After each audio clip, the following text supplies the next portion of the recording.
দিনটাও যেমন করে, বৃষ্টি পড়লে বৃষ্টি পড়তেই থাকে আর রোদ দিলে তো রোদ দিতেই থাকে। হরে কৃষ্ণ বন্ধুরা, তোমরা সবাই কেমন রয়েছো? আশা করি সবাই ভীষণ ভালো রয়েছে। তো বন্ধুরা, আজ সকাল থেকে ব্লগটা স্টার্ট করলাম। আর ব্লগটা যদি ভালো লেগে থাকে অবশ্যই like, comment, share, subscribe, follow করতে বলবেন না। তো এই যে সকালবেলা তো একটু বৃষ্টি বৃষ্টি ছিল, ঠান্ডা ঠান্ডা ছিল, তো ভাবলাম একটু ভোগ চালের খিচড়ি করি। ভোগ চাল একটুখানি ছিল, ভোগ চাল আর 2-3টা আলু দিয়ে ভালো সুন্দর করে আর ঘি দিয়ে ভালোভাবে সকালের ভোগ চাল দিয়ে একটা খিচড়ি করলাম। তারপরে এই যে বাসন ছিল, একটু বাসনপত্র সুন্দর করে ধুয়ে শুয়ে রেখে দিয়েছিলাম। তো 2-3 সিটি করে এই যে ভাত দিয়েও হয়ে যায়। একটু এই যে লো ফ্লেমে করে দিয়েছিলাম। তারপরে যে সুন্দরের খিচড়িগুলো কি সুন্দর নরম নরম হয়েছে, সুন্দর সেদ্ধ হয়ে গেছিলো ভালোভাবে। তো এই যে খিচড়িগুলো দিয়ে দিই থালার মধ্যে দিয়ে সুন্দর ঠান্ডা করে আমরা এই যে সকালের খাওয়াও খেয়ে চলে যাবে।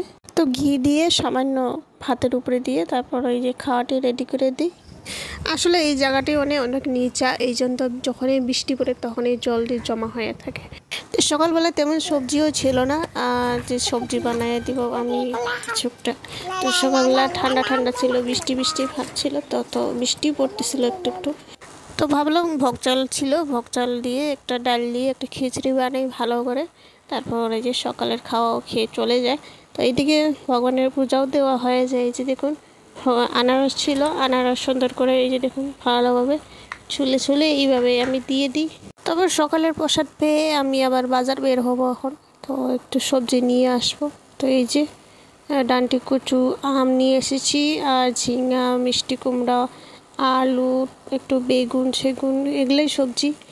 এই যে পটল, টমেটো আর শাক এগুলাই নিয়ে এসেছিলাম। তো যা যা লাগে সব বের করে রেখে দিব। এই যে ডান্ডি কচু নিয়েছি, ডান্ডি কচু দিয়ে আজকে সবজি বানাবো, খুব ভালো লাগে। তো প্রথমে এই যে শাক ছিল, পুঁই শাকগুলো কচি কচি ছিল, এই জন্য আমি পুঁই শাকটি বানিয়ে নিলাম।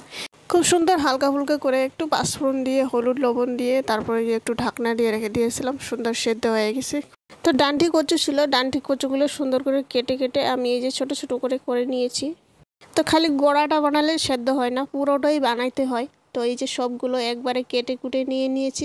একটু তেলের মধ্যে পাঁচফোড়ন দিয়ে এই আদা কুচি দিয়েছি, শুকনো লঙ্কা 5-6টা মতো দিয়ে দিব।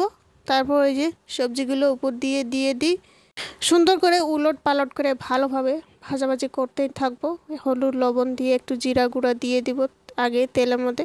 তারপর এই যে বেশ 2-3 মিনিট নাড়াচাড়া করতে করতে সামান্য একটু জল দিয়ে চিনি দিয়ে দিব। তারপর এই যে দেখুন সবজি কি সুন্দর মাখামাখা হয়েছে। তো বন্ধুরা, ভিডিওটি কেমন হয়েছে অবশ্যই লাইক, কমেন্ট, শেয়ার, সাবস্ক্রাইব করে জানাবেন। আশা করি নেক্সট ভিডিওতে দেখাবো। আজকের জন্য টাটা, বাই বাই।